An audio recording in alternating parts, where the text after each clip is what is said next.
জুলুম শুধু আমাদের জন্যই হারাম না, আল্লাহর জন্য হারাম। আল্লাহ তাআলা বলেন হাদিসে কুদসিতে, ইয়া ইবাদি, হে আমার বান্দারা, ইন্নী হারামতু যুলমা আলা নাফসি, আমি জুলুমকে আমি আল্লাহ নিজের উপরে হারাম করেছি। ওয়া জাআলতুহু বাইনাকুম মুহাররামা, এবং এই জুলুমকে তোমাদের উপর হারাম করেছি। ফালা তাযালামু, তোমরা একে অপরের উপর জুলুম করো না। জুলুম শুধু আমাদের উপরই হারাম না, আল্লাহ নিজের উপরও হারাম করেছেন। তাহলে জুলুমের সাথে কি মুমিনের কোনো সম্পর্ক থাকতে পারে? পারে না। এবং আল্লাহ তাআলা কখনো কোনো বান্দার উপর জুলুম করেন না।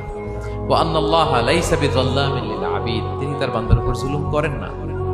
কোনোভাবেই যেন জুলুম না হয়ে যায়, এজন্য আল্লাহ তাআলা কিয়ামতের দিন মাওয়াজিনাল কিসত, ন্যায়ের মানদণ্ড তিনি প্রতিষ্ঠা করবেন, যাতে একটু ভুল না হয়ে যায়, জুলুম না হয়ে যায়। আমরা মাঝে মাঝে যে দোকান থেকে বস্তায় বস্তায় চাল নিয়ে আসি না, চাল দেখা যাবে যে 1 মণ চাল হয়তো সামান্য একটু কম হইতে পারে, সামান্য একটু বেশি হইতে পারে, এরকম হয় না? দেখবেন যে দিছে 10 কেজি, বাসায় এসে দেখবেন যে 10 কেজির চেয়ে একটু বেশি, একটু সামান্য বেশি কয়েক গ্রাম, অথবা 10 কেজির চেয়ে সামান্য কয়েক গ্রাম কম, এরকম হয়ে যায় না? মানুষ তো আমরা, কি বলেন?